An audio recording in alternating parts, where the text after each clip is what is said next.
작은 이야기, 작은 속삭임, 하나의 행동. 권위 바르바라 수녀, 정의평화위원회 의원. 기후 재난의 시대를 살아가는 우리에게 희망을 말할 수 있을까? 감각하기도 어려운 구약시대의 창조 이야기나 2000년이나 지난 신약의 예수 이야기로 내 이웃을 설득할 수 있을까? 믿는 이들끼리의 종교적 호소를 넘어 공존이라는 시대적 요청을 함께 살아내야 한다는 사회적 호소로서도 힘을 발휘하려면 어떻게 해야 할까? 어쩌면 종교적으로 또는 사회적으로 치밀한 교리나 논리보다 서로의 마음과 서로의 삶을 관통하는 하나의 행동에서 연결되고 확정되는 것은 아닐까? 찬미받으소서 7년 여정에 담기는 다양한 시도와 노력이 우리의 기도와 염원들이 우리 현실에서 육화하기 위해서 서로의 마음과 서로의 삶을 움직일 수 있는 진심이 담긴 행동 하나는 무엇일까? 가장 최근에 내 마음과 내 삶을 움직였던 이들의 행동을 떠올려 본다. 첫 번째 이야기는 꿈 이야기로 시작한다. 사슴들은 그녀에게 몸을 돌려 달아나지 말라고 말했다. 자기네는 그녀를 찾아다녔고 그녀 외에 다른 사람 누구에게도 나타나고 싶지 않았다고 말했다. 그녀가 아프고 자기네는 그녀를 보고 싶었기 때문이라고 설명했다. 그녀는 자신이 매우 늙었는데 사슴들을 보는 순간 젊고 건강해졌다고 말했다.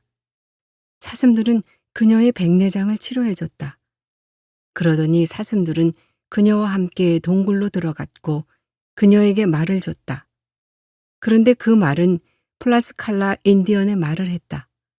사슴 하나는 말에 올라탔고 다른 사슴은 말에 재갈을 물렸다. 장애가 있던 그녀는 두 존재를 보고서 나았다.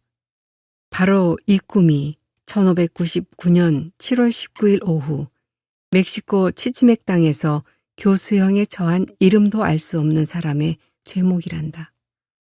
이 사람은 반란을 선동했을 수도 있고 교회의 신성을 모욕했을 수도, 치치맥 땅에서 은이 채굴되는 것을 방해했을 수도 있다. 그러나 이 사람이 저지른 가장 최악은 식민지 개척자들과 반대되는 질서와 자연에 대한 비전을 제시한 것이었다. 말을 탄 존재는 스페인 남자가 아니라 치치맥 인디언을 상징하는 사슴이었다. 백인이 자연을 활보하는 게 아니라 그 땅의 생명이 식민지 개척자의 생명 위에 있었다.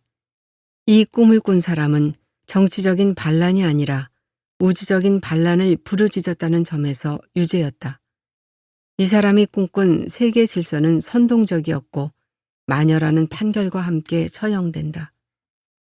이 치치맥 여성의 이야기는 초기 유럽 자본주의가 식민지의 생명, 자연을 사회와 분리하면서 정당화한 폭력에 대한 발칙한 저항이다. 치치맥 여성의 꿈에서 읽어진 자연과 그 자연에 속한 생명이 맺는 관계의 주체성에 한참을 머무르게 된다. 그리고 상상해 본다. 오늘날까지도 이러한 주체성을 각성하며 깨어나는 마녀들이 있고 자본주의의 폭력적 질서에 대한 저항을 멈추지 않는 마녀들의 후예가 위기의 지구에서 복음적 적인을 실현하며 창조적 질서를 회복하려는 우리가 아닐까. 바위에 떨어지는 한 방울의 물같이 무모해 보이기까지 하는 찬미받으소서 7년 여정을 참여하는 우리에게 들려주고 싶은 두 번째 이야기는 미국 환경운동가 줄리아 버터플라이 힐의 이야기이다.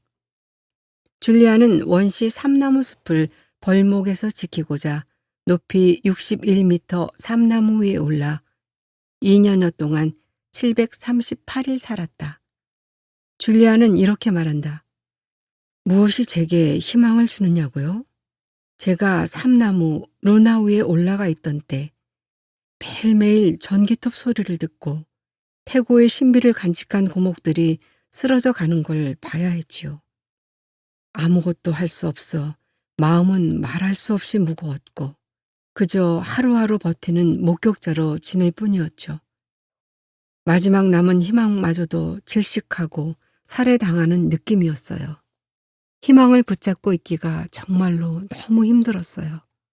그러던 어느 날 화난 벌목 노동자가 젊은 환경운동가 쪽으로 일부러 나무를 넘어뜨렸고 결국 24살 청년 데이빗이 죽었지요. 그날 밤 저는 결심했어요. 희망 같은 건 더 이상 원치 않는다고요. 높은 삼나무 위 앞뒤로 휘청이는 저의 작디작은 오두막에서 태아처럼 웅크린 채 흐느끼고 엉엉 울며 이제 더 이상 이걸 하지 않겠어 라고 다짐하고 또 다짐했지요. 그런데 이런 대답이 제게 들려왔어요. 줄리아, 네 가슴속에 희망이 남아있는 한 심지어 네가 이 세상에서 유일하게 가슴에 희망을 간직한 사람일지라도 네가 지구에 남겨진 단 한 사람일지라도 네 희망이 행동으로 옮겨진다면 세상에는 여전히 희망이 살아있는 거란다. 줄리아가 발견한 희망을 감동하면서 희망을 품은 단 한 사람이 우리 서로이기를 바라본다. 세 번째는 한국 노동운동 역사상 최초로 고공농성을 했던 여성 노동자 강주룡의 이야기다.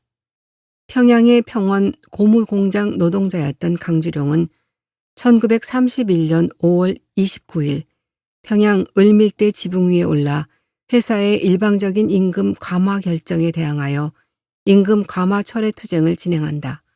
그 당시 여성 노동자들의 임금은 조선인 남성 노동자의 2분의 1 수준이었고 일본인 남성 노동자와 비교하면 4분의 1 수준으로 열악했다. 노동자들의 파업이나 단식 투쟁에도 회사가 일방적인 임금 감화를 철회하지 않자 마지막 수단으로 고공농성을 결심한다. 결국 동료 노동운동가들의 연대 투쟁으로 임금 인하를 막아낸다.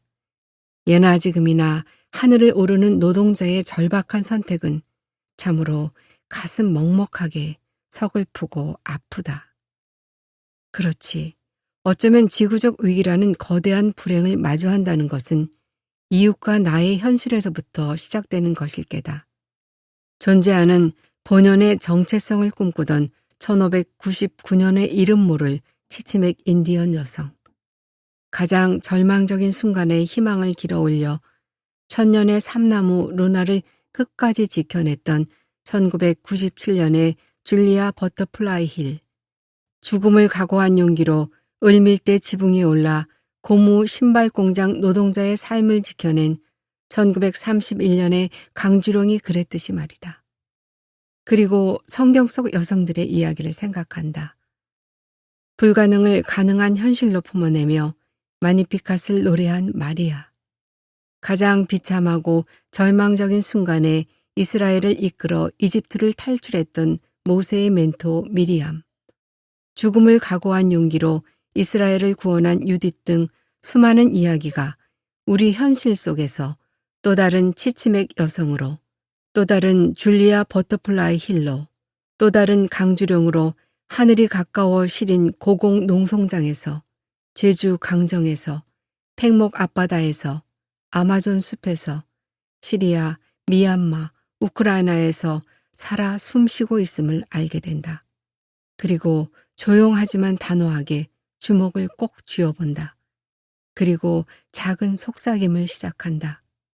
이웃과 함께 마리아로, 미리암으로, 유딧으로 살아 숨쉬어보자고. 더 이상 무기력하고 무감각하고 무능하게 서로를 두지 말자고. 일단 뭐라도 움직여 행위하자고.